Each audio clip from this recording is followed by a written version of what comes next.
لا حول ولا قوة إلا بالله العلي العظيم. حسبنا الله ونعم الوكيل، نعم المولى ونعم النصير. وأعوذ بالله من الشيطان اللعين الرجيم. بسم الله الرحمن الرحيم. الحمد لله الملك الحق المبين، وهو رب الشهداء والصديقين، والصلاة والسلام على سيد الأنبياء والمرسلين، خاتم النبيين، رحمة للعالمين، شفيع المذنبين، أبي القاسم محمد.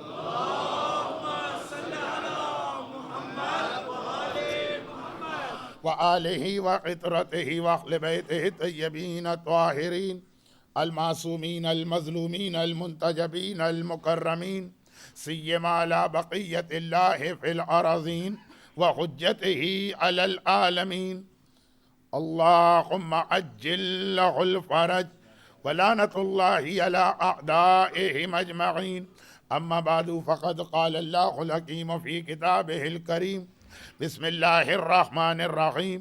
عسى أن تكرهوا شيئا وهو خير لكم، وقال: واتقوا الله الذي تساءلون به والأرحام، وقال: ومن آياته أن خلق لكم من أنفسكم أزواجا لتسكنوا إليها.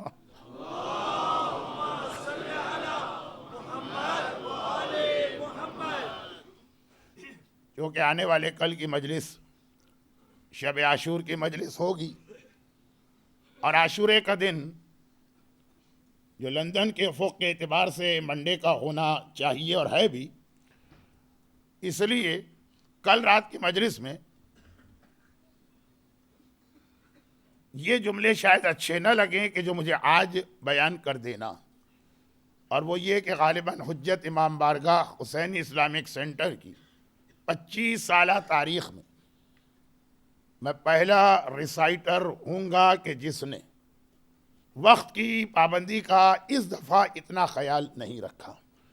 میں اس سے پہلے بھی اسی ممبر سے، اسی عزاخانے میں انہی مومنین کرام کی خدمت کر چکا ہوں، اور ایک بار نہیں 10-12 مرتبہ آ چکا ہوں، لیکن اس دفعہ بعض ایسے حالات بنتے چلے گئے، مجلس وقت سے بہت زیادہ 5 منٹ 7 منٹ 10 منٹ کے لیے تو لوگ رعایت دے دیتے ہیں۔ آدھا گھنٹہ تاخیر ہوئی، آپ حضرات نے بڑے صبر و تحمل کے ساتھ سنا، اور اگرچہ اتنا تو مجھے ریالائز تھا، میں نے مکی صاحب سے کہا بھی تھا کہ میں محسوس کرتا ہوں کہ اتنے کنجسٹڈ ہال میں 1.5 گھنٹے مومنین کا اس طرح بیٹھنا، چاہے وہ کتنے ہی شوق کے ساتھ اور دلچسپی کے ساتھ مجلس سن رہے ہیں، اور یہ صرف امام مظلوم کا معجزہ۔ اگر یہاں اس پریمیسز میں اس وقت 3500 سے زیادہ مرد، عورتیں اور بچے جمع، یہ صرف امام مظلوم۔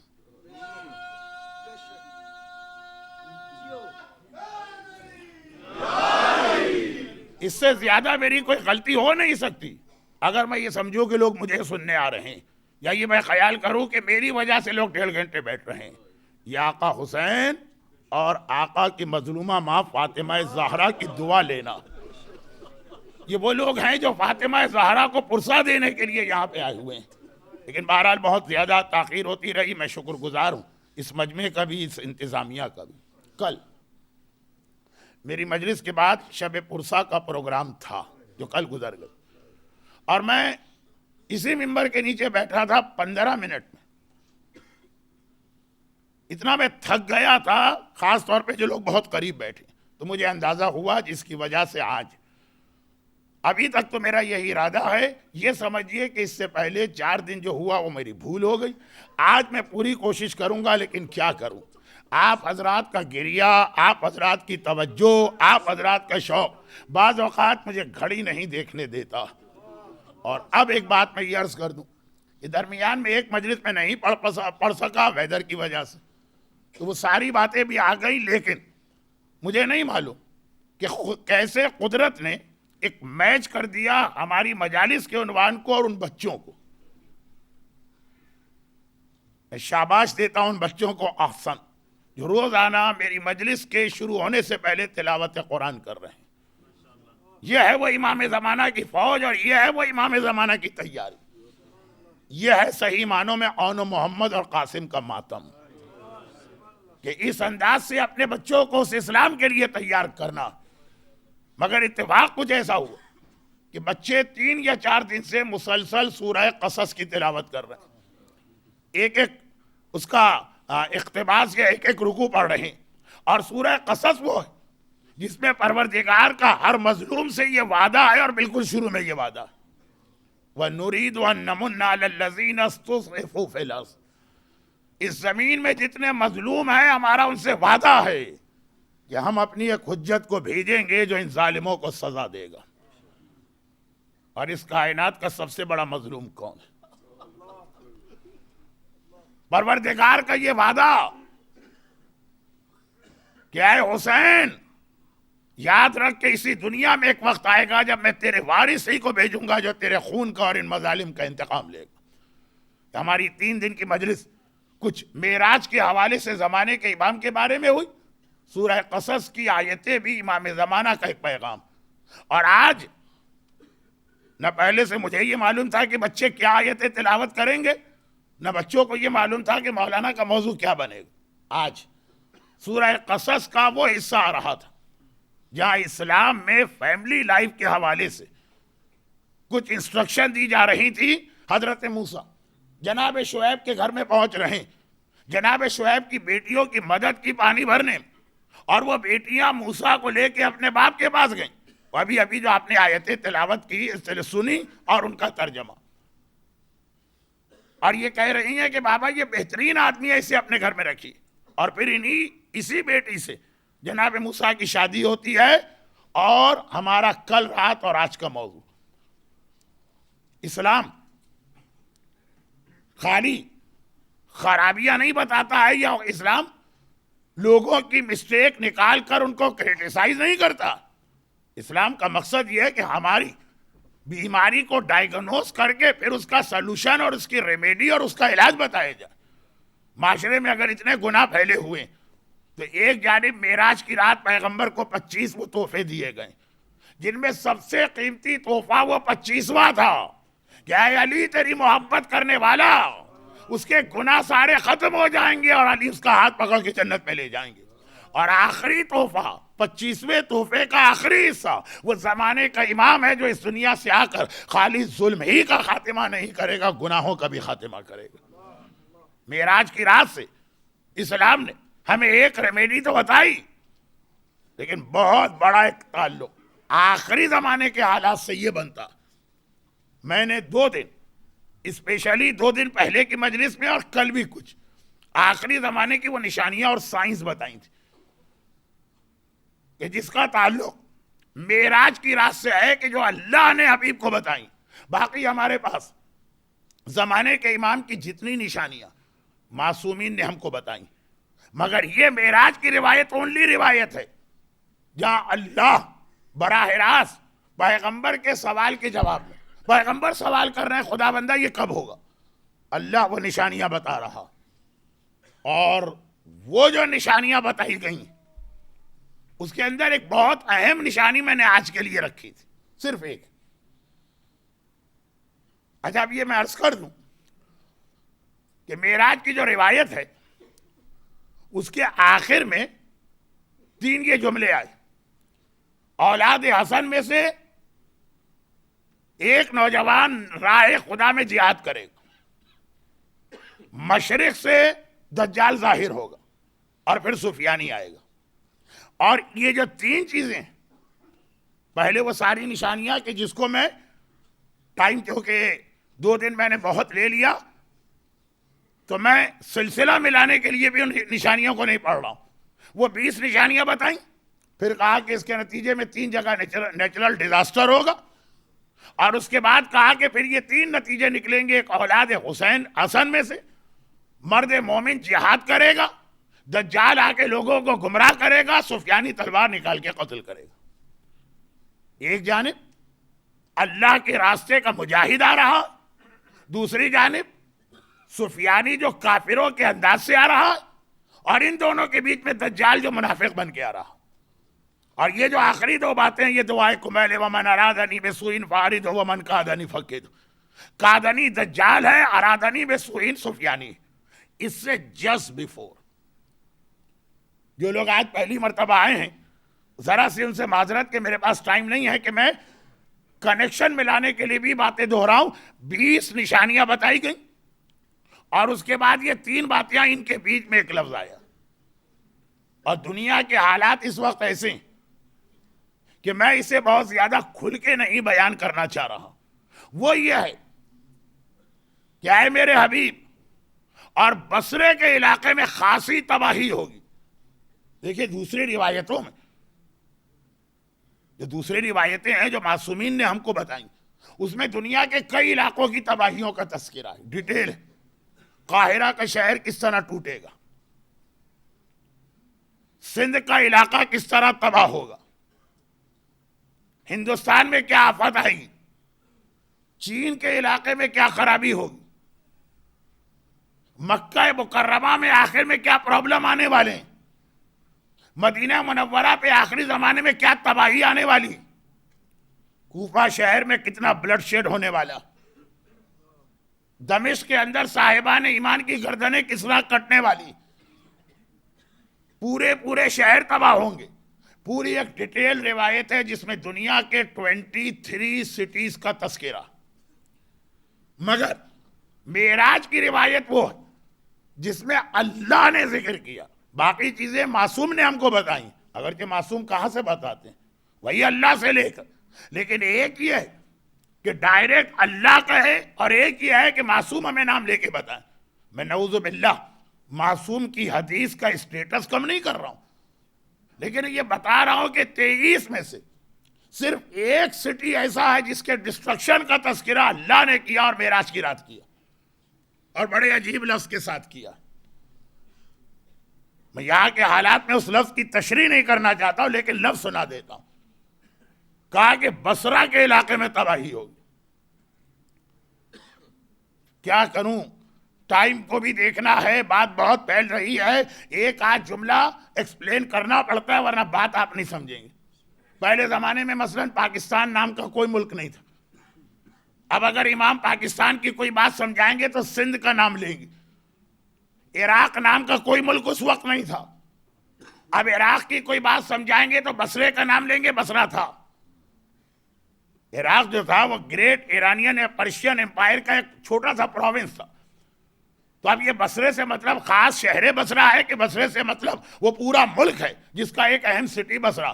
یہ آپ بعد میں تفصیل آتی رہے گی، لیکن میں تو صرف یہ بتا رہا ہوں کہ آپ خالی بصرہ نہ سمجھیں. کہا کہ بصرے کی تباہی ہوگی 20 نشانیوں کے بعد، اور یہ آخری 3 نشانیوں سے پہلے بصرے کی تباہی ہوگی ایک ایسے آدمی کے ہاتھ جو تیرے اہل بیت کا دشمن ہے، اور اس کی مدد کرنے کے لیے زنوج کچھ ایسے حکمران آئیں گے. اب یہ ہے کہ میں خالی ترجمہ کر رہا ہوں. ایسے حکمران آئیں گے جو سیاہ پوست ہوں گے، جو نیگرو ہوں گے یا حبشی ہوں گے. بصرے کی تباہی ان کے ہاتھوں ہوگی. اور ایک حدیث، اب یہ تو میں معراج کی رات، اس کو ہم لوگ ٹیکنیکل زبان میں کہتے ہیں حدیث قدسی، اللہ کا کلام قرآن کے علاوہ.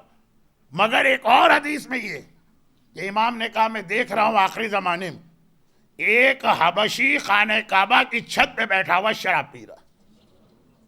اچھا اب یہ عربی زبان کے اندر یاد رکھی، چھت پر بیٹھنا یہ فزیکل بھی ہو سکتا ہے، اور اس کا مطلب ہے کہ اس علاقے کا کنٹرول لینا. الرحمن علی العرش استویٰ، اللہ کے بارے میں نا کہ خدا عرش پر ہے، تو کیا مطلب؟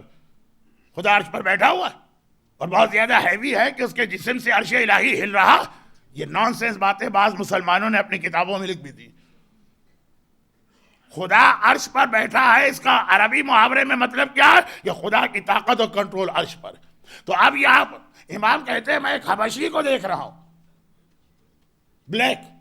کہاں سے آئے گا، کس ملک کا ہوگا، یہ روایت میں نہ پہلی روایت میں نہ دوسری میں. اور کہا کہ وہ کعبے پہ بیٹھا ہوا شراب پی رہا. یہ 2 چیزیں، کعبے پہ بیٹھنا، فزیکلی جا کے وہاں چیئر لگا کے بیٹھے، یا اس کا مطلب یہ ہے کہ کعبہ بھی کنٹرول میں آ گیا اس کے. شراب پینا فزیکلی شراب پینا یا شراب پینے کا ایک مطلب عربی زبان میں ہوتا ہے کسی جگہ کی بہت زیادہ توہین اور انسلٹ کرنا. اب ایک روایت یہ آئی ہے اور ایک معراج کی رات کی حدیث.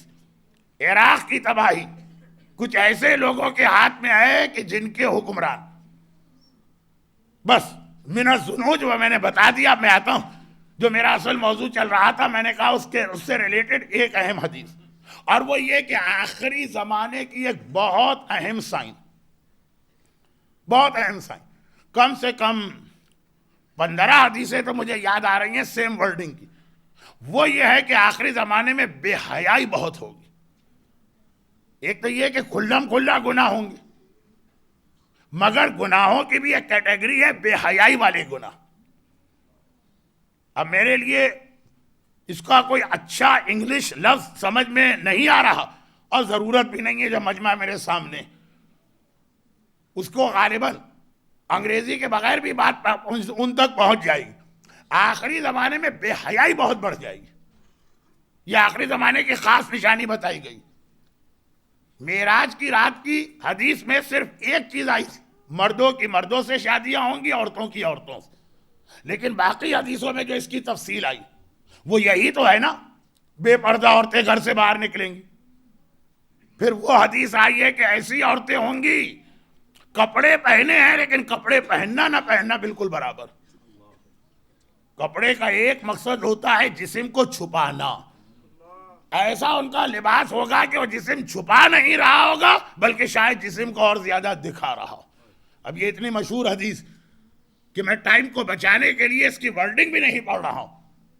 اس کی سمری, بے پردگی ایک مرحلہ, مرد مرد عورت عورت وہ ایک مرحلہ, ایسے کپڑے پہننا جو جسم کو چھپائے کم اور زیادہ دکھائے زیادہ وہ ایک حدیث ہے. اور پھر میں وہ لفظ جو امام نے 15 حدیثوں میں پڑھا, امام نے 15 حدیثوں میں بیان کیا, وہ لفظ میں ممبر سے پڑھنا بھی نہیں چاہتا. امام کا لفظ ہے, معصوم کی ورڈنگ ہے, لیکن اتنے اس کے اندر اسٹرانگ الفاظ استعمال ہوئے کہ شاید محرم کے پہلے عشرے میں ممبر پر سے وہ لفظ صحیح نہ ہو تو میں بہت کوشش کرتا ہوں کہ وہ حدیث بھی آپ تک پہنچ جائے اور ممبر کا احترام بھی باقی رہے. نعوذ باللہ, اس کا مطلب یہ نہیں ہے کہ امام کے جملے ممبر کی توہین کر رہے ہیں. وہ ہمارے ماحول اور معاشرے میں ایک ایسا ہمارا ایک ماحول بن گیا, اور وہ جملے امام کے یہ ہیں کہ شادی شدہ زندگی, میرڈ لائف, آدمی شادی کیوں کرتا ہے؟ بہت سارے اس کے پرپز ہوتے ہیں, لیکن اہم ترین مقصد جس کو نوے امام نے اس طرح سے بیان کیا کہ اما بعد فقد کان من فضل اللہ علی الانام ان اغناہم بالحلال عن الحرام. تمام تعریفیں اس اللہ کی جس نے شادی کی شکل میں ایک حلال انسٹیٹیوشن دے دیا تاکہ اس حلال کے بعد اب تم حرام کی جانب نہ جاؤ. یہ نوے امام کا اپنے نکاح کا خطبہ ہے. نوے امام نے اپنا نکاح خود پڑھا اور اس کے اندر یہ خطبہ پڑھا کہ مجھے ایک حرام کام ہوتا ہے, شادی کے ذریعے سے اسلام نے وہ حلال نعمت دی. امام فرماتے ہیں آخری زمانے میں جانوروں کی طرح سے سڑک کے اوپر کھلم کھلا اس انداز سے شادی شدہ افراد زندگی گزاریں گے کہ جو آدمی اپنے بیڈ روم کو بھی لاک کیے بغیر آگے نہیں بڑھتا. میں الفاظ امام کے نہیں بیان کرنا چاہتا.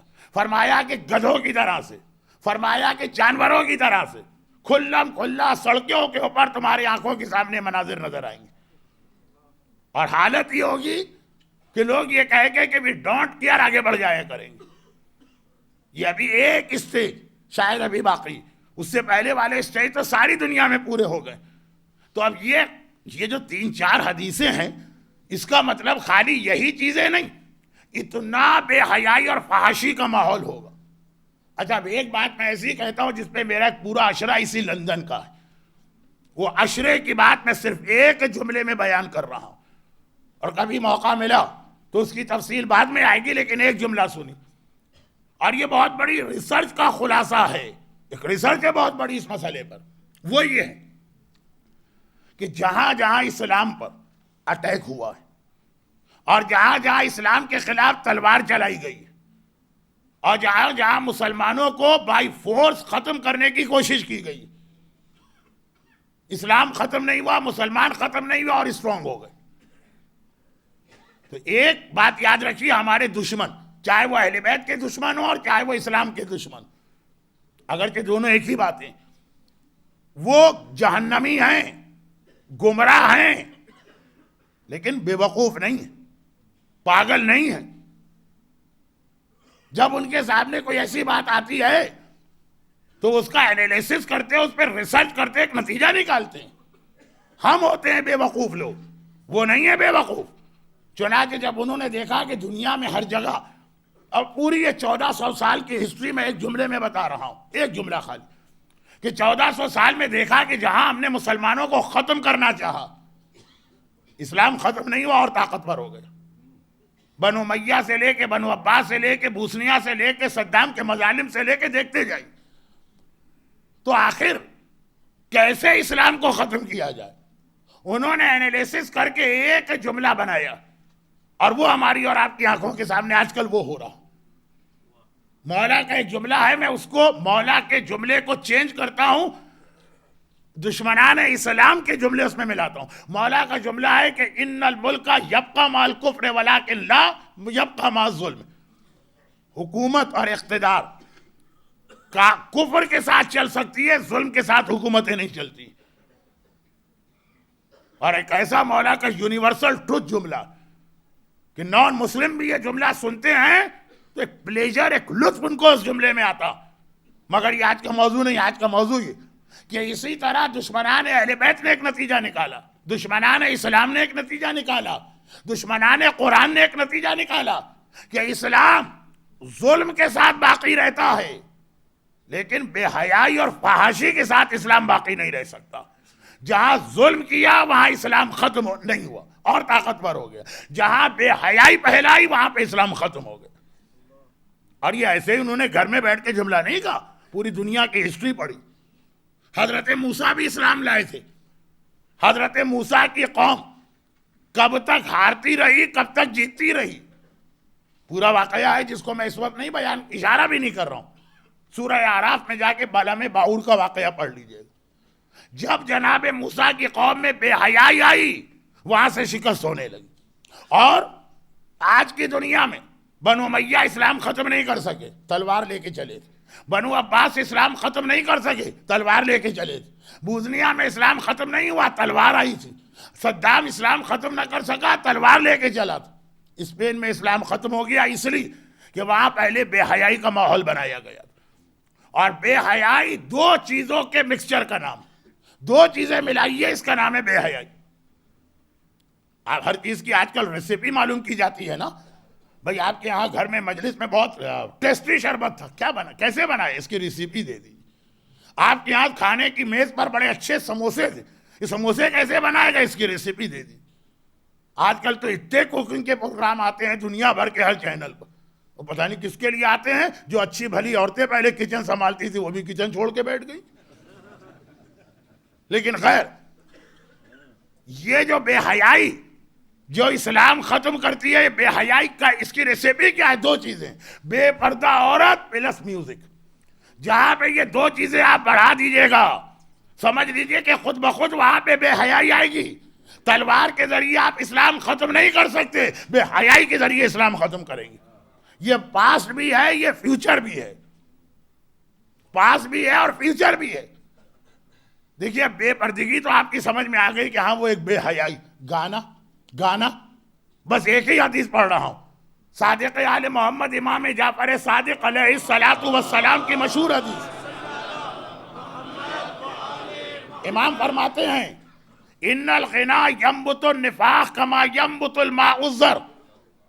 ریفرنس کسی کو پوچھنا ہے تو شہید دست غیب شیرازی کی میجر سن یا گناہان کبیرہ میں چیپٹر نمبر 15 یا 16 جو سنگنگ کے بارے میں پڑھ لے۔ امام فرماتے ہیں کہ یہ گانا جو ہے نا، گانا بجانا، یہ اتنی بڑی خرابی ہے کہ کوئی مسلسل سنتا رہے تو جیسے اگر کہیں مسلسل بارشیں ہوتی رہی تو زمین سے گرینری نکل آتی۔ ضرورت نہیں ہے کہ ہم کوئی محنت کریں یا کام کریں یا کلٹیویشن کریں، وہ گرینری خود بخود نکل آئے گی اگر پانی پڑتا رہے۔ امام فرماتے جس دل میں مسلسل گانے کی آواز جاتی رہے خود بخود وہ دل منافق کا بن جاتا ہے، چاہے وہ کیسا ہی پکا مومن کیوں نہ ہو۔ مسلسل گانا سننے سے آدمی منافق بن جاتا۔ منافق یعنی جس کے ڈبل اسٹینڈرڈ ہوتے، گھر کے باہر کچھ ہے، گھر کے اندر کچھ ہے۔ آج آپ کو مومنین کرام میں بھی کتنی جگہ ایسا نظر آئے گا، مسجد میں آپ دیکھیں گے ان کی عبادت دیکھ کے آپ کہیں گے یہ تو سلمان و ابو ذر جیسا عابد نظر آ رہا، اور گھر میں جا کے ذرا انہی کو دیکھ لیجئے۔ امام بارگاہ میں وہ مومنہ آئے گی، اس کا حجاب دیکھ کے آپ کو کربلا یاد آ جائے گا، یہ ہے کمپلیٹ حجاب کرنے والی مومنہ، اور جا کے اسے گھر کے اندر یا برتھ ڈے پارٹی کے فنکشن میں دیکھ لیجیے۔ منافق ڈبل اسٹینڈرڈ رکھنے والا، کہا کہ یہ نتیجہ ہے گانے کا۔ میں صرف ایک حدیث پڑھ رہا ہوں کیونکہ یہ ٹاپک خود اتنے لیندی ہیں۔ اب آئیے دو چیزیں ملائیے۔ دشمنان اسلام کا نتیجہ، تلوار کے ذریعے سے مومن کو ختم نہیں کر سکتے ہو، وہ اور اسٹرانگ ہو جاتا ہے۔ ختم کرنا ہے تو اسے بے حیا بناؤ، اور بے حیائی نام ہے بے پردہ عورتوں کا اور گانے کا۔ چنانچہ دجال اور سفیانی کا بیسک فرق، سفیانی بھی ہمارا دشمن ہے، وہ تلوار لے کے آئے گا، وہ آدمی ہوگا جو بصرے اور کوفے میں اتنا قتل کرے گا مومنین کا کہ ہمارے گھٹنوں تک خون جمع ہوگا، باقاعدہ۔ یہ خالی محاورہ نہیں ہے، فیکٹ ہے، مگر اس سے مومنین کو کوئی نقصان نہیں ہوگا۔ اور دجال وہ آدمی ہے جو تلوار نہیں لائے گا، وہ تین چیزیں لائے گا۔ نمبر ایک بے پردہ عورتیں، نمبر دو میوزیکل انسٹرومنٹ، اور نمبر تین وہ جو روٹیاں لے کر آئے گا۔ تو یہ جو پہلی دو چیزیں ہیں یہ اس لیے لائے گا کہ جو کام میرا بھائی سفیانی نہ کر سکا، کیونکہ اس نے تلوار چلائی تھی۔ اب دیکھیے میں پاکستان کی بات کر رہا ہوں، آپ حضرات نے یہ امتحان نہیں دیا، پاکستان کے مومنین نے امتحان دیا۔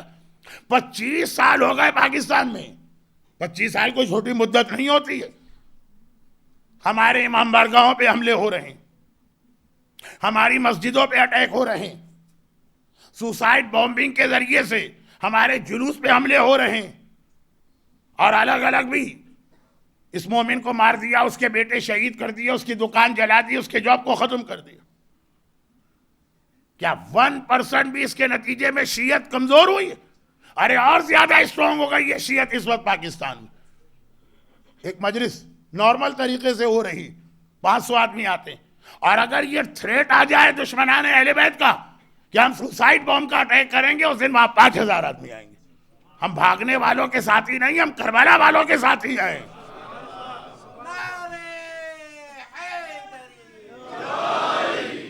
عام جلوس نکل رہا ہے، اس میں کتنے لوگ پارٹیسپیشن کر رہے ہیں، اور اگر کسی جلوس کے بارے میں یہ خبر پھیل جائے کہ اس پہ اٹیک کا حملہ، 10 ٹائمز 20 ٹائمز 50 ٹائمز 100 ٹائمز تعداد بڑھ جاتی۔ مرد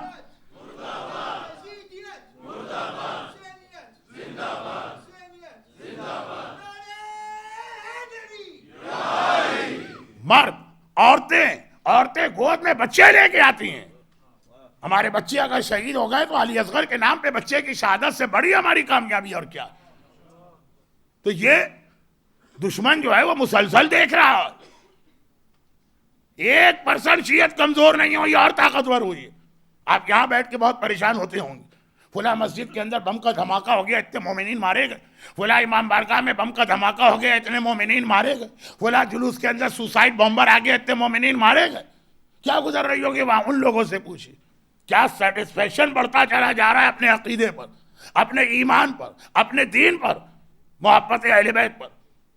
لیکن دشمن یہ کو تھوڑی چاہتا ہے، وہ تو ہمیں ویک کرنا چاہتا، کہ اس سے کام نہیں چلا۔ سفیانی فیل ہو گیا، چاہے وہ سفیانی شاہ ایران کی شکل میں آیا ہو، چاہے وہ سفیانی صدام کی شکل میں آیا ہو، چاہے وہ سفیانی ان ٹیررسٹ آرگنائزیشن کی شکل میں آیا ہو جس کا بچے کو نام معلوم، وہ ناکام ہو گیا۔ جہاں سفیانی ناکام ہوتا ہے وہاں دجال آگے بڑھتا ہے۔ بھائی تم بیٹھ جاؤ، یہ تمہارے بس کا کام نہیں ہے، میں اس کو کنٹرول کرتا ہوں۔ بالکل جیسے اسلامک ہسٹری کیا ہے؟ جب بدر میں مکے کے کافر ناکام ہو گئے، جب احد میں مکے کے کافر فیل ہو گئے، جب خندق میں مکے کے کافر مارے گئے، جب خیبر میں مکے کے کافروں اور مدینے کے یہودیوں کا شکست ہوئی۔ اور اتنا آسانی سے میں نے پڑھ دیا، اتنا آسان نہیں ہے۔ اس طرح سے شکست نہیں ہوئی. اگر رسول کے پاس علی حیدر کرار جیسا مجاہد نہ ہوتا تو بدر، احد، خندق، خیبر سب میں مسلمان ناکام ہوتے ہوئے کہ نہیں؟ بھاگے کہ نہیں بھاگے؟ یہ علی تھا. یہ احد میں لوگ بھاگ رہے ہیں اور علی کے لیے جبرائیل لا فتح الا علی لا سیف الا ذوالفقار کا قصیدہ پڑھ رہے ہیں.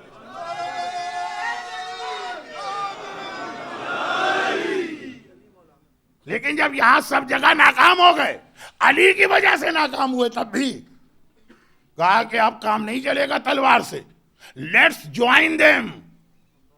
میسج فلم ہی میں یہ جملہ سن لیجیے، ابو سفیان کہتا. کون ابو سفیان؟ جو بدر میں اسلام کے خلاف تھا.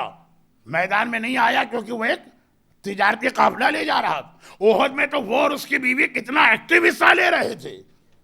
خود بھی آئی تھی ہندا. جناب حمزہ کی شہادت کا واقعہ آپ کا سنا ہے. خندق میں کمانڈر ان چیف ہوتا ابو سفیان. لیکن جب تلوار سے ناکام ہوا تو ایک جملہ جو تاریخ میں بھی ہے اور میسج فلم میں بھی ہے، وہ اپنے دوستوں سے کہتا ہو کہ لیٹس جوائن دیم. اب ہم ان کو باہر سے نقصان نہیں پہنچا سکتی، اب ان کو جوائن کر کے ان کو نقصان پہنچاؤ. جہاں سے منافقین بہت اسٹرانگ ہوئے، پہلے سے بھی تھے ابھی بھی تھے، اور جو نقصان منافقین نے پہنچایا وہ کافروں نے اسلام کو نہیں پہنچایا. یہ ہماری ہسٹری بھی ہے، یہی ہمارا فیچر بھی ہے. سفیانی ہمیں نقصان نہیں پہنچائے گا، دجال ہمیں نقصان پہنچائے گا. دجال یہ جملہ کہے گا، بھائی سفیانی تم بیٹھ جاؤ، تمہاری تلوار سے شیعت ختم نہیں ہو سکتی ہے، اور ہر مذہب ختم ہو جاتا ہے کہ تلوار چلاؤ. شیعت جس کو آقا حسین نے خون بہانے کا طریقہ سکھایا، اسے نقصان نہیں پہنچتا. وہاں پہ دجال آگے بڑھے گا اور کہے گا کہ اب دیکھو میں کیسے نقصان پہنچاتا ہوں. وہ 3 چیزیں لے کر آئے گا: بے پردہ عورتیں، پلس گانا بجانا، پلس روٹیاں. روٹیاں ایک الگ ٹاپک ہے جس پہ بعد میں بات ہوگی. اور ان دونوں کا مقصد گانا پلس عورت، اتنا ماحول کو بے حیا بنا دینا. اور پھر یہاں پہ میری کل رات کی گفتگو کا ایک جملہ، جناب قاسم کے مصائب سے جناب علی اصغر کے مصائب تک 4 راتیں اسلام کی فیملی لائف کی بہترین تصویر ہمارے سامنے آتی ہے. کیا ہوتا ہے ایک سیٹسفائیڈ مومن کا گھر؟ ام فروہ سے پوچھئے، ام لیلہ آپ کو بتائیں گی، رباب آپ کو بتائیں گی، ام البنین آپ کو بتائیں گی. لیکن اس کے ذریعے سے ہماری عورتوں کو کیا میسج ملے؟ اور وہ یہ کہ بے حیائی جب سڑک پہ، گلی میں، کوچے پر، بیچ پہ جائیے تو نیوڈ بیچز، کلب میں جائیے تو عجیب انداز کے وہ نام بھی نہیں لینا چاہتا. اور امام کہتے ہیں آخر میں پارک، بازار، سڑکیں، سب جگہ بے حیائی پھیل جائے گی. اس وقت آپ کا گھر وہ ہے کہ جہاں پہ آپ اپنا ایمان بچا سکتے. اور گھر میں بھی خاص طور پر 2 چیزیں. نمبر 1 نماز. چھوٹی عبادت نہیں ہے نماز. ان الصلاۃ تنہی عن الفحشاء. یہ نماز ہے جو آپ کو بے حیائی کے کام سے بچاتی ہے.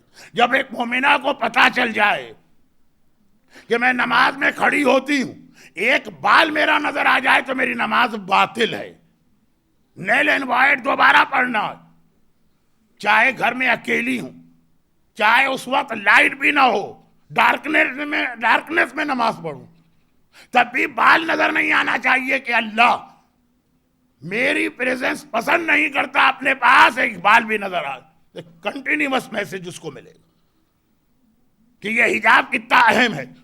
اور حجاب تو اسٹارٹنگ پوائنٹ ہے بے حیائی کو روکنے کا.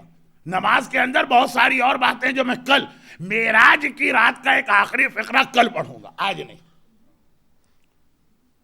لیکن پہلی چیز نماز، اور دوسری چیز ہے انسان کی ایک فیملی لائف. 2 چیزیں ایسی ہیں جو آدمی کو بے حیائی سے بچاتی. چنانچہ سورہ نساء کی پہلی آیت جو آج میں نے تلاوت کی، ترجمہ کیا ہے؟ وَاتَّقُوا اللَّهَ الَّذِي تَسَاءَلُونَ بِهِ. ڈرو اس اللہ سے جس کے بارے میں قیامت میں پہلا سوال ہوگا. وَالْأَرْحَامَ. اور دوسرا سوال ہوگا رشتہ داری کے بارے میں، یعنی فیملی لائف. اسلام یہ مینٹیلیٹی کو پسند ہی نہیں کرتا کہ آدمی پرائیویسی کے چکر میں اتنا پڑے کہ ہر چیز میں اکیلا ہو جائے. پیغمبر کی حدیث کہ اللہ 3 آدمیوں پہ لعنت بھیجتا ہے: جو اکیلا کھانا کھاتا، جو اکیلا سفر کرتا ہے، جو اکیلا زندگی گزارتا. بلکہ نماز بھی انکمپلیٹ ہے اگر اس کے ساتھ رشتہ دار کا حق ادا نہیں ہو رہا. ایک روایت آپ بہت پڑھتے ہیں, محرم میں اچھی نہیں لگ رہی, کہ پیغمبر فرماتے ہیں کہ 70 رکعت نماز بے شادی شدہ کی 2 رکعت نماز شادی شدہ کس سے زیادہ افضل. اچھا, یہ جو فیملی لائف ہے, موسٹ امپورٹنٹ رشتہ دنیا میں کیا ہے؟ شوہر اور بیوی کا. ماں کے رشتے کا احترام زیادہ ہے. دنیا میں سب سے پہلا ریلیشن جو اللہ نے بنایا وہ ماں بیٹے کا نہیں بنایا ہے, وہ شوہر اور بیوی کا بنایا. پہلی شادی آدم کی حوا سے ہوئی تو حوا ماں بنی اور ماں کا حق بنا. آخری زمانے کی ایک نشانی ہے جس پہ علماء میں بہت بحث ہے کہ اس کا ترجمہ کیا. وہ نشانی یہ ہے کہ آخری زمانے میں کنیز اپنے آقا کو جنم دے گی یا پیدا کرے گی. کنیز ہوگی, اور اس کا جس کو پیدا کرے گی وہ اس کا آقا ہوگا. تو ایک اس کا انٹرپریٹیشن یہی ہے کہ اولاد اپنی ماں سے ایسا بیہیویئر رکھے گی جیسا کنیزوں سے رکھا جاتا. یہ تمہاری ماں, تمہیں اسے سر پہ بٹھا کے اس کا احترام کرنا. اور آخری زمانے میں حالت یہ ہوگی کہ جو ٹریٹمنٹ آدمی اپنے نوکر سے نہیں کر سکتا اس کے بھی رائٹس ہوتے ہیں, اس سے بھی برا سلوک ماں سے کیا جائے گا. ایک عورت کہے گی میں نے بیٹے کو پیدا کیا یا میں نے اپنے ماسٹر اور آقا کو پیدا کیا. مگر ماں کی رسپیکٹ اپنی جگہ. موسٹ امپورٹنٹ رشتہ اسلام کے اندر شوہر اور بیوی کا. یہ رشتہ اگر مضبوط ہے تو آپ دجال سے بچے ہوئے. یہ رشتہ اگر ویک ہے تو دجال آ گیا. اور یہاں پہ پہلے ایک چھوٹا سا واقعہ سن لیجئے, پھر میں بات کو آگے بڑھاتا ہوں. قرآن کریم کی دوسری کون سی آیت میں نے تلاوت کی آج؟ کیا ہے مومنوں, بعض اوقات تمہیں ایک چیز بری لگتی ہے وہ تمہارے لیے بہت اچھی. چونکہ ابھی ہمارے گھر ایسے نہیں ہوئے ہیں کہ ہم اپنے آپ کو دجال سے بچائیں, اس لیے امام نہیں آ رہے ہیں. ورنہ یاد رکھیے, علی اکبر کے مصائب سنتے ہیں آپ کیسا تڑپ جاتے ہیں. قاسم کے مصائب سنتے ہیں, خاص طور پہ بدن کا ٹکڑے ہونا, کیسا آپ کا کلیجہ 1400 سال کے بعد یہاں عزاخانے میں بیٹھ کے ٹکڑے ہوتا. کل رات کو جب آپ یہ سنیں گے کہ اتنے ننھے اور نازک گلے میں 3 بھال کا تیر لگا جو عرب میں گھوڑے کی گردن توڑنے کے لیے استعمال ہوتا, برداشت نہیں ہو رہا ہوگا آپ سے. امام زمانہ یہ سارے مصائب سن کر کیسے برداشت کرتے ہیں؟ انہیں انتقام لینا ہے ہر ملا سے. ہم ہر ملا کا کچھ نہیں بگاڑ سکتے, امام آ کے اس کو پنش کریں. مگر کیوں نہیں آ رہے امام؟ جو کل میں نے ایک بات کہی تھی آج ایک دوسرے اینگل سے سنی کہ ابھی ہماری عورت حجاب کرنے کو تیار نہیں, ابھی ہمارے بچے ڈسکو ڈانس اور میوزک چھوڑنے کو تیار نہیں, ابھی ہمارے بڈھے بھی رات کو جب گھر میں جا کے بیٹھتے ہیں تو پہلا کام یہ کرتے ہیں کہ شب عاشور بھی ٹی وی کو آن کرتے, کہاں فٹ بال کا میچ آ رہا, کہاں نیوز آ رہی اور کہاں پہ گانے کے پروگرام چل رہے. نہیں, الحمدللہ یہاں کوئی ایسا نہیں ہوگا, مگر میں بات کہہ رہا ہوں دنیا کے کچھ علاقوں میں یہ سائن آ چکی. امام دیکھ رہے کہ اگر میں ابھی آؤں گا تو میرے ساتھ دجال بھی آئے گا. یہ دجال کے لیے تو تیار بیٹھے, میرے لیے تیار نہیں بیٹھے. بے پردہ عورت دجال لے کر آئے گی, امام کے پاس بے پردہ عورت کی کوئی گنجائش نہیں. بے پردہ عورت خالی عورت نہیں ہے, وہ مرد بھی اس میں شامل ہے جو اپنی عورت کی بے پردگی پہ راضی ہیں. امام دیکھ رہے ہیں کہ ابھی یہ گانے بجانے میں اتنے لگے ہوئے ہیں کہ میرا آنا بیکار ہے, اس لیے کہ گانا بجانا امام کا جہاد نہیں ہے, یہ دجال کا جہاد ہے. آیت اللہ ہے عظیم ترین ہمارے مرجع. ٹاپ 10 اگر ہم نام لیں تو ان میں ایک نام شیخ مرتضیٰ انصاری کا تھا, یاد رہے تو نماز شب کے قنوت میں یہ نام لیجئے گا. اور ایک نام آغا باقر وحید بیبہانی کا. ہمارے بڑے بڑے مجتہدین آغا سیستانی سے لے کے آغا خوئی سے لے کے آغا خمینی سے لے کے آغا حکیم تک, جب آغا بیبہانی کا کوئی واقعہ لکھتے ہیں تو یہ نہیں لکھتے کہ آغا بیبہانی نے کہا, استاد الفقہاء والمجتہدین نے یہ کہا. نام لینا توہین ہے, اور اونلی ٹائٹل استاد المجتہدین وہی نہیں کہا, آغا بیبہانی. بہت سارے ان کے واقعات ہیں, لیکن آج ایک چھوٹا سا واقعہ, اور یہ واقعہ اس افریقہ کے لوگوں کے لیے بہت اہم. آپ حضرات بڑے آرام اور اطمینان سے اس افریقہ میں زندگی گزار رہے تھے. بڑی سیٹ لائف تھی، بہت ہی ایزی لائف تھی، اور ایک دم حالات ایسے ہوئے کہ آپ کو وہاں سے بالکل ایک نئے ملک میں آنا پڑا، جہاں کا ویدر بھی آپ کو سوٹ نہیں کرتا، جہاں لائف اتنی بیزی ہے کہ یہ لائف اسٹائل بھی آپ کے لیے اس کے ساتھ ایڈجسٹ کرنا ایک جنریشن گزر گئی آپ کی۔ مگر اس سے فائدہ کتنا ہوا؟ سورج مغرب سے طلوع کرے گا، یہ روایت ہے نا کہ آخری زمانے میں سن رائز ایسٹ سے نہیں ہوگا، ویسٹ سے ہوگا۔ تو اس کا ایک مطلب تو ہے فزیکل یہی سورج، اور ایک مطلب سورج مینز اسلام، کہ یہ ویسٹ اسلام کا مرکز بنے گا۔ یہ کس کی وجہ سے بنے گا؟ یہ انڈیا اور پاکستان، عراق اور ایران اور اس افریقہ سے آنے والے ان لوگوں کی وجہ سے، جن کی ایک بہت بڑی تعداد حالات خراب تھے اس لیے یہاں پہ آئی، اپنی مرضی سے نہیں آئی، حالات نے ان کو یہاں بھیجا۔ مگر ان کا یہاں آنا، کتنی مسجدیں بن گئیں، کتنے امام باڑے بن گئے، کتنے سنڈے اسکول بن گئے، کتنی یہاں تبلیغات ہو گئی۔ اور اگر یہ لوگ اپنی ڈیوٹی پہچان لیں تو شاید آدھے سے زیادہ ملک کو اسلام کا دوست بھی بنا سکتے ہیں، اگر کنورژن نہ بھی ہو۔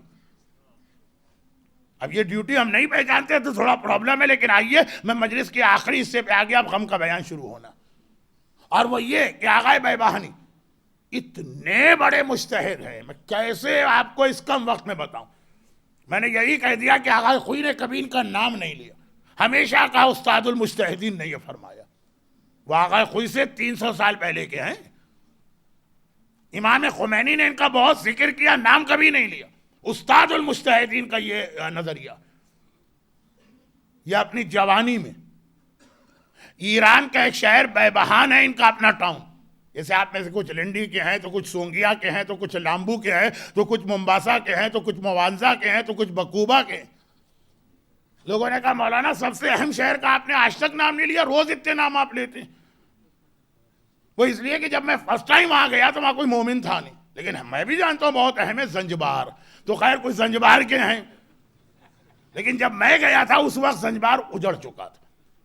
اب سنا ہے دوبارہ ترقی ہو رہی ہے، مجھے جانے کا موقع نہیں ملا دوبارہ۔ بیبہان ایک چھوٹا سا شہر ہے، آغا بیبانی وہاں کے مسجد میں نماز پڑھا رہے ہیں، ایک دنیا کے ایک چھوٹے سے علاقے کی مسجد۔ فرض کیجئے آغا سیستانی ہوں اور حالات ایسے ہوں کہ وہ بکوبا کی مسجد کے ایک ریزیڈنٹ عالم بن کے ساری زندگی وہیں گزارے، یہ ویسٹیج ہے ایک عالم کا۔ مگر آغا بیبانی انہیں خود بھی نہیں معلوم تھا کہ میں کون ہوں اور کیا ہوں اور میری کتنی نالج ہے۔ عالم تو ہمیشہ اپنے آپ کو چھوٹا سمجھتا۔ ایک ایسا واقعہ پیش آیا، انہیں فوراً راتوں رات اوور نائٹ بیبہان چھوڑنا پڑا۔ مغرب کی نماز پڑھائی مسجد میں، فجر سے پہلے سامان باندھ کے شہر سے نکلنا پڑا۔ یہ واقعات ہوتے ہیں جو بڑے انٹرسٹنگ بھی ہوتے ہیں لیکن ٹائم نہیں ہوتا، اور خاص طور پر یہ راتیں جو غم کی راتیں اور رونے کی راتیں۔ میں نے پچھلے 2-3 دن یہ دیکھنے کے باوجود کہ وقت گزر گیا، مصائب کے بیان میں کمی نہیں کی، یا ایام ازاں میں آپ اصل میں رونے رلانے فاطمہ زہرا کو پرسہ دینے آ رہے ہیں، اس میں کمی نہیں ہونی چاہیے۔ تو بہت جلدی یہ واقعہ پورا کرنا، اوور نائٹ ان کو اپنا شہر چھوڑ کے ہجرت کرنا پڑی اور کربلا پہنچے۔ اور کربلا اس وقت ہمارا حوزہ علمیہ تھا، پراپر حوزہ، شیعوں کا حوزہ 3-4 سٹیز میں شفٹ ہوتا رہا، کبھی قم میں رہا، کبھی نجف میں رہا، کبھی کربلا گیا، کبھی ہلا گیا، پھر واپس آ گئے، اور بہت ہی شارٹ ٹائم پیریڈ کے لیے سامرہ بھی گیا، لیکن وہ تو خالی ایک مرجع تھے۔ تو کربلا اس وقت حوزہ تھا، کربلا میں ایک سے ایک بڑا مجتہد موجود، تو چھوٹے سے ٹاؤن کا ایک پیش نماز آ رہا، تو کوئی خاص اہمیت نہیں تھی، اور صحیح بھی ہے۔ جب تک کہ کسی آدمی کا بیک گراؤنڈ پتہ نہ ہو، خاص طور پر اگر وہ ریلیجس اسکالر کی شکل میں آ رہا ہے، اس پہ ٹرسٹ نہ کریں، پہلے چیک کریں، پہلے جج کریں، اس کے بعد پھر اس کی عزت کریں یا اس کی بات پہ عمل کریں۔ آج کل ہمارے یہاں چیزیں ختم ہو کے رہ گئی۔ اسٹارٹ ہوا تھا نماز جماعت سے، اینڈ ہو رہا ہے ممبر کے اوپر، کوئی بھی آ کے کوئی بھی بات کہہ دے ہم لوگ یقین کر لیتے ہیں۔ لیکن یہ ساری باتیں کہوں گا تو یہ مجلس مکمل کیسے ہوگی؟ تو اب کربلا میں پہنچے۔ کربلا کے اس وقت جتنے مجتہدین اور مراجع تھے ان سے زیادہ ان کی نالج ہے، لیکن ایک بالکل اننون آدمی آیا اور بہت ہی چھوٹے ٹاؤن سے آیا، تو ایسے ہی اس کو ایکسیپٹ نہیں کیا جائے گا۔ وہ کربلا کے باہر ایک چھوٹے سے سبرب کی مسجد میں نماز پڑھا رہے، اور ہر نماز کے بعد 5 منٹ ایک حدیث پڑھ کے تھوڑی سی اس کی ایکسپلینیشن دیتے ہیں اور پھر گھر جاتے ہیں. تو ایک دن انہوں نے نماز کے بعد ایک چھوٹی سی حدیث قطب الدین راوندی کی کتاب سے پڑھی. یہ بھی ہمارے ایک بہت بڑے عالم ہیں، لیکن بہرحال وہ ٹاپ 10 میں نہیں آتے ہیں، بہت بڑے عالم. یہ بھی ایک حدیث پڑھی کہ مومن کا کام ہے 24 گھنٹے امام کے لیے دعا مانگے کہ اللہ ان کو ظاہر کرے، لیکن اگر پھر بھی ظاہر نہ ہو تو معاملے کو اللہ پہ چھوڑ دے کہ ضرور اس وقت امام کا آنا ہمارے لیے نقصان دہ ہے، فائدہ مند نہیں. ورنہ کیسے ہو سکتا ہے کہ اللہ مظلوم مومنوں کی دعا قبول نہ کرے، مگر ضرور اس وقت ہمارے لیے کوئی نقصان. یہ حدیث پڑھی. ماحول وہ ہے کہ لوگ ظہور امام کے لیے تڑپ رہے ہیں. اللہم کل ولیک الحجہ کی دعا ہر بچہ پڑھتا. یہ حدیث سنی، مجمع بے چین ہوا، ممبر کے نیچے سے ایجیٹیشن شروع ہوا. کہا یہ کیا حدیث پڑھ دی، جھوٹی حدیث ہے. کیونکہ کربلا میں تھے، کہیں افریقہ میں ہوتے تو کہتے کھوٹی حدیث ہے، پاکستان میں ہوتے تو کہتے جعلی حدیث ہے. ٹھیک ہے نا، الگ الگ. کہا جھوٹی حدیث. امام نہیں آئے اس میں ہمارا فائدہ، اور امام آ جائیں تو ہمارا نقصان. ارے یہ وہ مولوی ہے جو چاہتا ہے کہ امام نہیں آئے تاکہ اس کی چیئر برقرار رہے. یہ اپنی چیئر کی وجہ سے امام کے ظہور میں ڈیلے کر رہا ہے. اتنا ایجیٹیشن بڑھا کہ پبلک نے کھڑے ہو کر کہا ممبر سے اتریے، ہم آپ کو برداشت نہیں کریں گے. اور عربی میں تو آپ کا لفظ نہیں ہوتا.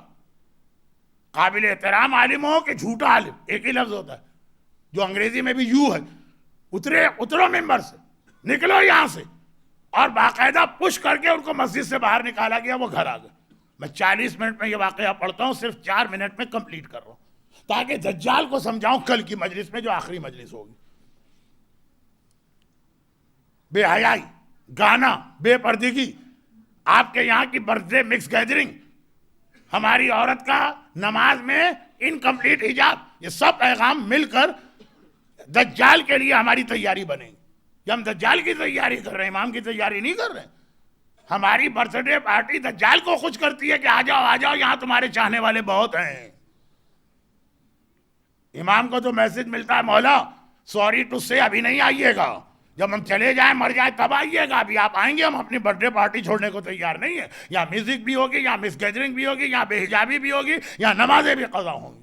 خیر، تو ذرا سی بات تو پھر پھیل گئی. گھر آ گئے اور بہت ہی پریشان کہ میں نے ایک حدیث امام پڑھی، اس کو ایکسپلین کرنے جا رہا ہوں، لوگوں نے اتنا بھی برداشت نہ کیا. یہ وہ لوگ ہیں جو 6 مہینے میرے پیچھے نماز بھی پڑھ چکے ہیں. یہ عجیب ہماری قوم کا مزاج، نماز بھی اسی کے پیچھے پڑھتے ہیں، گالی بھی اسی کو دیتے ہیں. جو شیعہ فقہ میں گنجائش ہی نہیں، اگر وہ گالی کے قابل ہے تو نماز کے قابل نہیں ہے، نماز کے قابل ہے تو گالی نہیں دی جا سکتی. تو خیر، اب یہ پریشان بیٹھے، اتنے میں دروازے پہ نوکنگ ہوئی. اب یہ سمجھے کہ اکثر ایسا ہوتا ہے، مولا کی حدیث بھی ہے کہ غصہ شروع ہوتا ہے پاگل پنے سے اور ختم ہوتا ہے ندامت پر.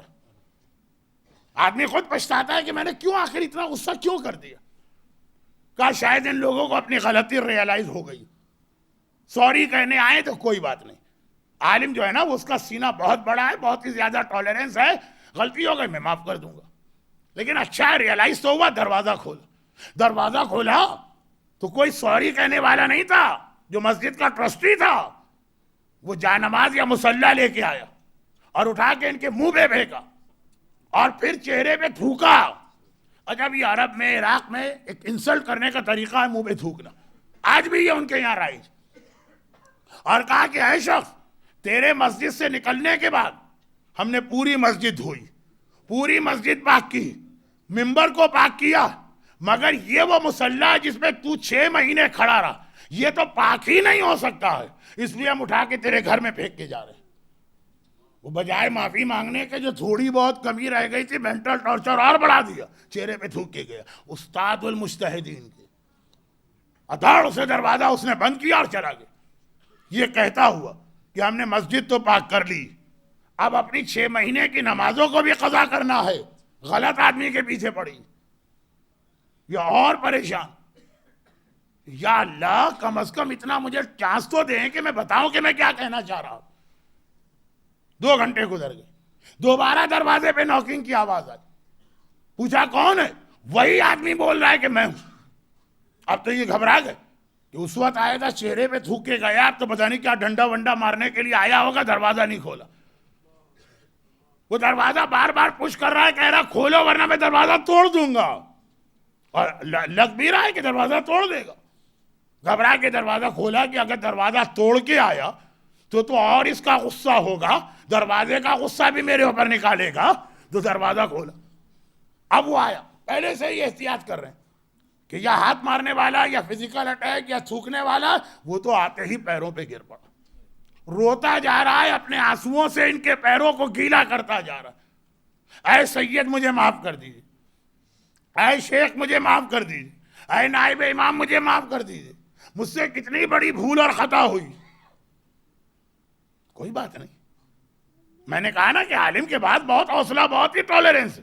جھک کے اٹھایا, گلے سے لگایا, لیکن کہا یہ چینج کیسے آ گئی. اور یہ سارا واقعہ آدھی رات کا ہے. دن ہوتا تو شاید کسی عالم سے ملاقات ہوئی ہوتی یا کسی نے ایڈوائس کی ہوتی. رات کے وقت تو پہلے زمانے میں کچھ نہیں ہوتا. کہا کہ میں مسجد کو پاک کرنے کے بعد, ممبر کو دھونے کے بعد بہت ہی تھکا ہوا گھر گیا کہ اب اپنی 6 مہینے کی قضا نمازیں پڑھنا جو آپ کے پیچھے پڑی تھی, سب باتیں.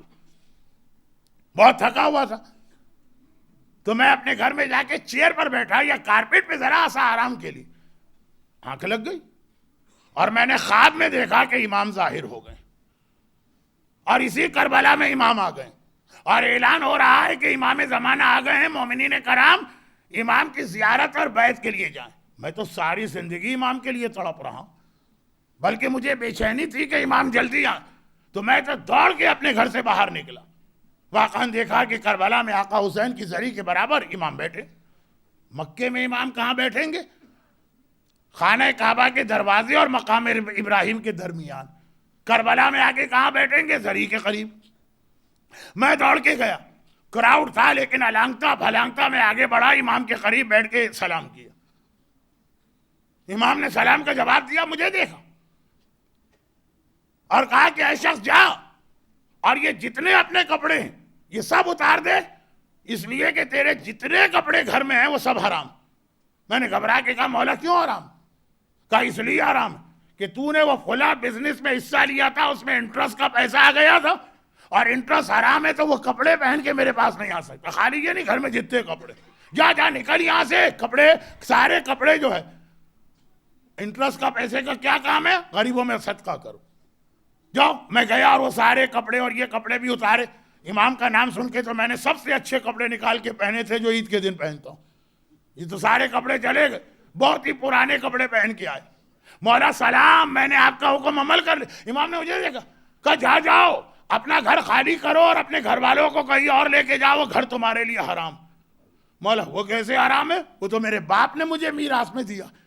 تو بھئی بزنس کا بھی نہیں ہے کہ سود وود آ گیا ہو. کہا کہ یہی تو مسئلہ ہے, تمہارا دادا مرا تھا, تمہارے باپ اور چچا کا حصہ تھا, باپ بڑا تھا, اس نے غنڈہ گردی یا بدماشی, یہ لفظ میرے, اور دھونس سے کام لے کے اپنے چھوٹے بھائی کو نکال باہر کیا, ساری جائیداد پہ قبضہ کر لیا. یہ حرام کی جائیداد ہے, اس میں تم نہیں رہ سکتے. تم نے خود کوئی گناہ نہیں کیا تو تم گناہگار نہیں ہو, مگر جگہ تو حرام کی ہے, نکلو جا کے اپنے چچا کو دو.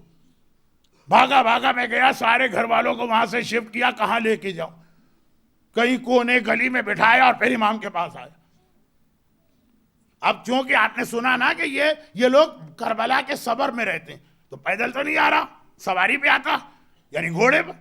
مولا کے پاس پہنچا, مولا سلام, میں نے وہ گھر بھی چھوڑ دیا.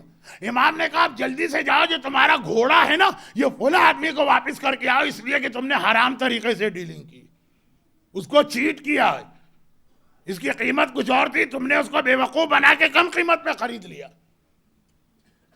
گھوڑا مرسیڈیز گاڑی اس زمانے کی, جاؤ جاؤ پہلے واپس کرو پھر یہاں آنا, ورنہ یہاں بیٹھنا تو چھوڑو, کھڑے رہنے کی بھی پرمیشن نہیں. مجھے تو امام کی زیارت کرنا, میں بھاگا بھاگا گیا, گھوڑا لیا اور سوچا گھوڑا کس سے خریدا تھا, مسٹر اے بی سی سے, وہ کہاں پر ہے. میں اس کے پاس گیا, گھوڑا, اب میں تھکتا چلا جا رہا ہوں, مجھے تو امام کی زیارت کرنا ہے, وہاں امام تو مجھے 1 منٹ نہیں ٹھہرنے دے رہے. میں واپس آیا بھاگا بھاگا, مولا میں نے گھوڑا بھی ڈسپوز آف کر دیا ہے, جس کا حق تھا اسے دے دیا. السلام, اب تو بیٹھ جاؤں. کہا نہیں جلدی سے جاؤ, تمہاری بیوی تم پر حرام ہو چکی ہے, وہ بیوی جو ہے اس کو فلاں گھر پہنچا کے آؤ. مولا کیسے حرام ہو گئی؟ کہا کہ ایک ہی عورت نے اسے بھی فیڈ کیا تھا، تمہیں بھی فیڈ کیا تھا، وہ تمہاری بہن ہے، تم لوگوں کو نہیں معلوم تھا، وہ پہلے کی بات. میرے آنے کے بعد تو ہر چیز کی ایکچوئل پوزیشن معلوم ہو جائے گی. جہاں بیوی کو واپس کر کے بیوی بھی ہاتھ سے نکل گئی. بھاگا بھاگا گیا میں اور بیوی کو لے کے اس کے والدین کے گھر پہنچایا. سانس پھول رہی ہے، تھکن بڑھتی جا رہی. میں نے کہا کہ مولا سلام. مولا نے کہا تلوار اٹھاؤ اور اپنے بیٹے کی گردن کاٹ دو. میں نے کہا مولا کیوں؟ کہا تمہارا بیٹا اہل بیت کی شان میں گستاخی کرتا ہے تمہیں پتا ہے، لیکن بیٹا ہے تو گھر میں رکھا ہوا ہے. بھائی ہماری کمیونٹی میں یہی ہوتا ہے، ہماری قوم میں یہی ہوتا ہے. پاکستان ہو کہ انڈیا ہو کہ انگلینڈ ہو کہ افریقہ، صاف آدمی ایسی بات کہتا ہے، میں نہیں مانتا حجاب کو، میں نہیں مانتا پردے کو، میں نہیں مانتا قرآن کو، میں نہیں مانتا امام کو. اور پھر بھی ہم لوگ اس کی رسپیکٹ کرتے ہیں کیونکہ ہماری کمیونٹی کا آدمی. شرن تو وہ کافر ہو گیا نا. ان میں سے کچھ جملے ہمارے علماء کا طریقہ نہیں ہے لوگوں کو کافر بنانے کا، لیکن کبھی تو بن جاتا ہے نا آدمی کافر. ہمارے یہاں کو تھوڑی دیکھا جائے گا اس کا عقیدہ کیا. جماعت کا ممبر ہے تو قبرستان میں اس کو جگہ مل جائے گی، چاہے وہ کراچی کے قبرستان ہو یا انڈیا کے قبرستان ہو یا یہاں. امام نے کہا وہ گستاخ ہے اہل بیت میں، اس لیے واجب القتل ہے. جاؤ اسے قتل کر کے آؤ، تلوار میں دیتا ہوں. باقی ساری چیزوں میں بہانہ نہیں تھا. یہاں تو کہہ سکتا تھا نا مولا میرے پاس تو تلوار ہی نہیں ہے، ٹھہر جائیے صبح دکانیں کھولیں گی، میں لائسنس لے کے تلوار خریدوں گا. تو باقی چیزوں میں امام نے دوڑایا، اب اپنی تلوار دے دی. کہتا اب تو ایک بار میں ٹیمپر لوز کر بیٹھا. میں نے کہا کہ اے آدمی تو اپنے آپ کو امام کہتا، میں تجھے ایک سید اور شیعہ ماننے کو تیار نہیں. میرے کپڑے چھینے، میرا مکان چھینا، میری گاڑی چھینی، میری بیوی چھینی، اب میری اولاد کو بھی چھین رہا، کہہ رہا ہے کہ تو میری مدد کے لیے آیا. ہمارا یہی تو کنسپٹ ہے کہ امام زمانہ اسلام اور شیعوں کی مدد کے لیے آئیں.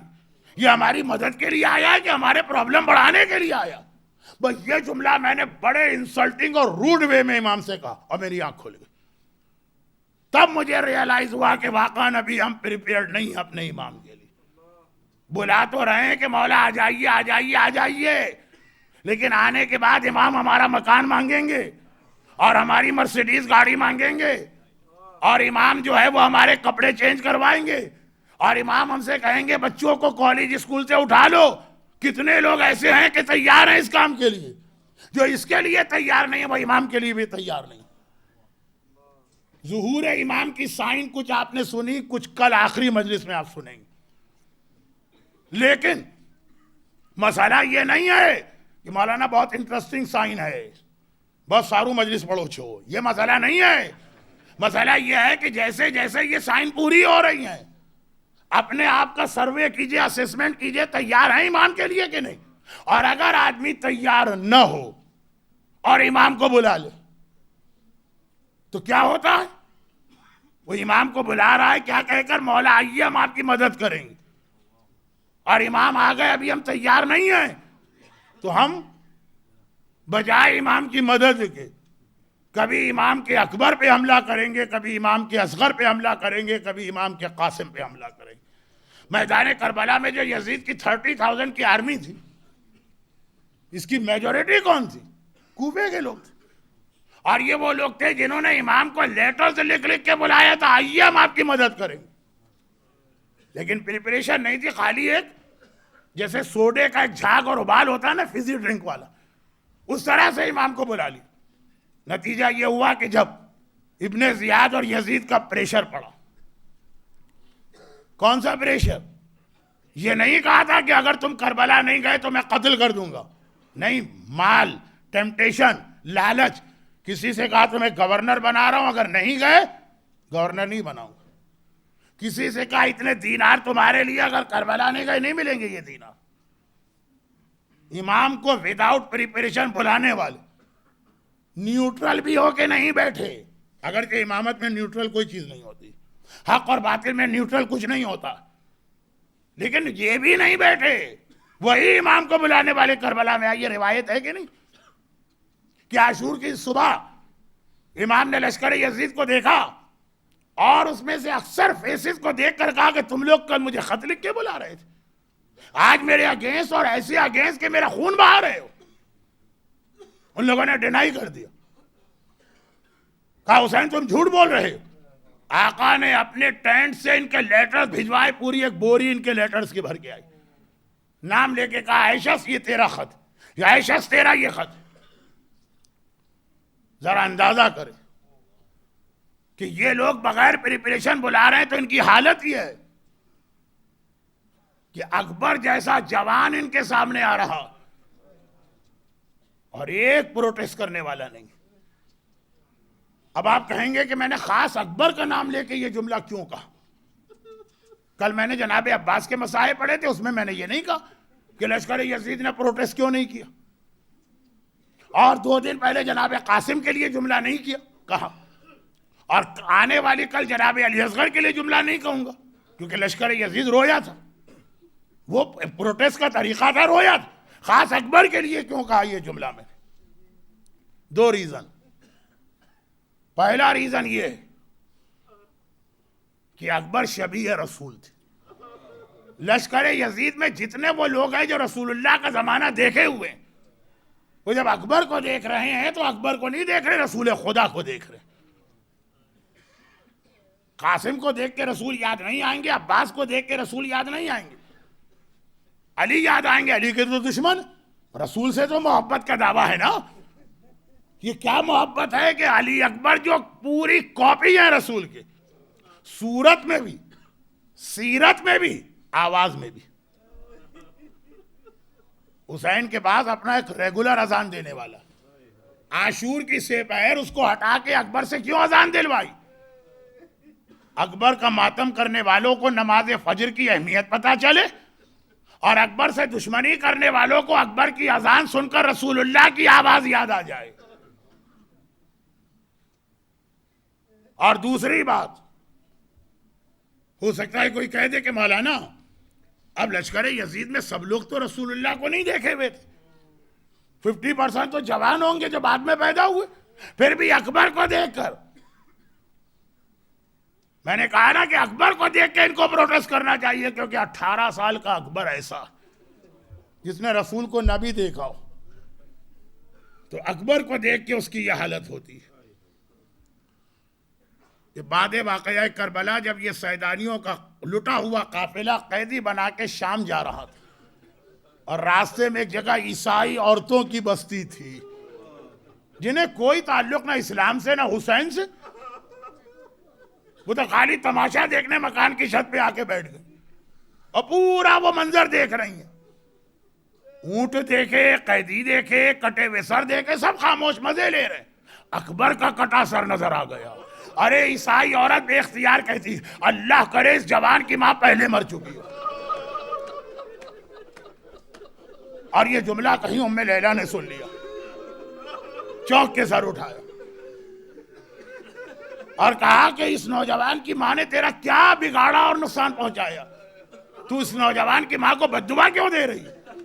وہ عیسائی عورت تڑپ کے کہتی ہے بد دعا نہیں دے رہی، میں تو سوچتی ہوں ہم غیر ہیں، ہم دشمن ہیں، ہم سے 18 سال کے اس جوان کا کٹا سر نہیں دیکھا جا رہا، ہائے اگر اس کی ماں ہوگی تو کس طرح یہ منظر دیکھا ہوگا۔ ہاں، اس عیسائی عورت کو ایک میسج دینے کا دل چاہتا، تجھے نہیں پتا لیلا کسے کہتے ہیں، آ کے کربلا میں دیکھ، لیلا نے اکبر کا لاشا دیکھ کے کس طرح شکر کا سجدہ کیا۔ نوحے کے اندر یہ بات بیان کرنا ٹھیک ہے کہ ماں لاشے سے لپٹی، ماتم کیا، لیکن ایکچول تاریخ کا فیکٹ یہ ہے کہ ہر ماں خوش تھی کہ میری کمائی راہ خدا میں کام آ رہی۔ مگر سوال یہ پیدا ہوتا، غیر، دشمن، کافر وہ اکبر کا کٹا سر برداشت نہیں کر پا رہے، تو یہ لوگ جو خط لکھ کے حسین کو بلا رہے ہیں، اکبر کو دیکھ کے بھی انہیں حیا نہیں آئی۔